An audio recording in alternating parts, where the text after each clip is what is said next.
L'énergie que nous émettons dans le monde nous revient toujours. C'est ce qu'on appelle le karma. Il s'agit de la cause et de l'effet de l'énergie que nous émettons dans le monde. Voici alors 12 lois du karma et comment elles affectent votre vie. Numéro 1. La grande loi. Lorsque nous pensons au mot karma, c'est à cela que nous pensons. Il s'agit de la relation de cause à effet. Tout ce que vous mettez dans le monde vous revient, qu'il soit bon ou mauvais. Chaque action que nous entreprenons a des conséquences. Vous êtes impoli avec le personnel de service? Eh bien, vous recevrez un jour cette énergie négative en retour. Proposez-vous de payer le repas de quelqu'un qui fait la queue derrière vous? Eh bien, vous recevrez cette bonne énergie en retour. Numéro 2, la loi de la création. Avez-vous entendu l'expression « vous êtes le co-créateur de votre vie » ? C'est le karma. La loi de la création.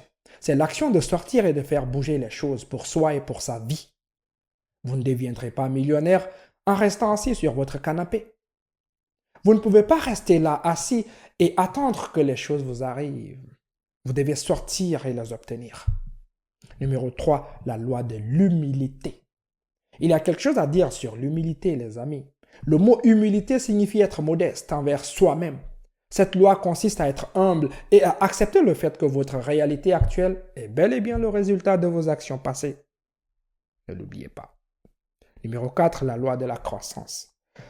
Chaque jour qui passe, nous grandissons et notre croissance commence à l'intérieur de nous-mêmes, ici. La loi de la croissance consiste à regarder les choses que vous ne pouvez pas contrôler et à accepter le sort qui vous est réservé. Il s'agit de vous et de vous seuls, mais plus précisément de la façon dont vous pouvez évoluer en tant que personne à partir de chaque décision que vous prenez dans cette vie. Numéro 5, la loi de la force. Cette loi est également appelée la loi de la concentration. Il s'agit de la façon dont nous dirigeons notre énergie vers le monde. Posez-vous la question, suis-je présent? Suis-je attentif? Est-ce que je projette la meilleure version de moi-même? Posez-vous toujours la bonne question. Numéro 6, la loi de la connexion. Tout dans votre vie, c'est-à-dire votre passé, votre présent, votre avenir, les personnes avec lesquelles vous êtes en contact, les choix que vous faites, est lié. Je dis bien, tout est lié. Tout arrive pour une raison, dit le proverbe. Et cette raison, c'est bien vous. Vos actions passées, ce que vous serez demain, sera le résultat de ce que vous étiez hier. Numéro 7, la loi du don. Cette loi karmique concerne l'altruisme, la générosité. Selon les chercheurs en textes religieux, cette loi se rapporte aux concepts orientaux de dana et de puja. Puja étant les actes de dévotion et dana étant la pratique de la culture de la générosité. En d'autres termes, il s'agit de servir et de donner par bonté de cœur afin d'attirer le bon karma. Numéro 8, la loi de la responsabilité. Cette loi consiste à assumer les choix que vous faites et à assumer la responsabilité de vos actes. Vous êtes responsable de la façon dont vous choisissez de vivre votre vie, de la façon dont vous vous manifestez dans le monde. Vous êtes responsable de la façon dont vous permettez aux autres de vous traiter et de la façon dont vous traitez les autres. Numéro 9, la loi de la conscience. Cette loi est également connue sous le nom de loi de l'ici et du maintenant. Lorsque vous êtes prisonnier du passé ou trop orienté vers l'avenir, vous êtes incapable de remarquer et d'apprécier ce que vous êtes vraiment. Cette loi concerne le fait d'être présent. Il s'agit d'être dans l'ici et le maintenant. Numéro 10, la loi du changement. Les expériences que nous vivons sont un moyen d'apprendre et de changer, si nécessaire. Cette loi concerne la création d'un meilleur avenir pour vous-même. Si vous voulez grandir, vous devez accepter le changement. Vous devez faire les changements nécessaires.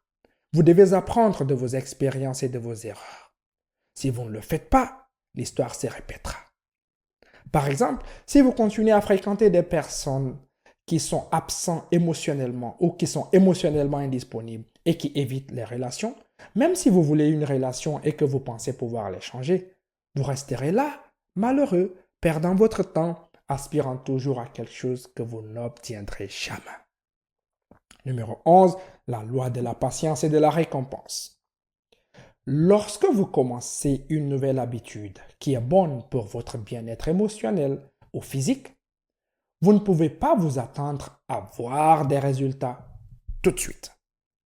Vous savez que vous ne verrez pas de résultats tout de suite, mais vous ne pouvez pas non plus abandonner lorsque vous commencez à vous sentir vaincu ou que vous avez l'impression de ne pas faire de progrès.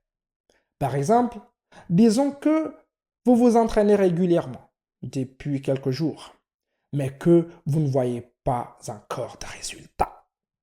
Vous abandonnez donc. Vous apprenez, c'est-à-dire vous reprenez vos vieilles habitudes. C'est du sabotage. Cette loi consiste à être constant dans vos objectifs et vous verrez que tout cela portera ses fruits. La patience est une vertu. Numéro 12, la loi de l'importance et de l'inspiration. Lorsque vous manquez d'inspiration ou de motivation, ou que vous avez l'impression de ne pas avoir de raison d'être dans ce monde, pensez à cette loi. Pensez à vos contributions au monde. Pensez à la façon dont vous pouvez vous présenter de manière authentique et généreuse. Cette loi parle de nous et du rôle précieux que nous jouons dans l'histoire de l'humanité. Nous avons tous quelque chose à apporter au monde. L'art, le talent, les compétences, les connaissances, la force, les dons. Même si vous avez l'impression de n'être qu'un petit rayon sur cette planète, vous avez une importance énorme pour ceux qui vous entourent. Ne l'oubliez pas. Si vous avez trouvé cette vidéo utile, n'hésitez pas à la partager avec vos proches. N'hésitez pas également à laisser vos avis dans la section des commentaires et à appuyer sur le pouce levé. Je vous aime. Ciao.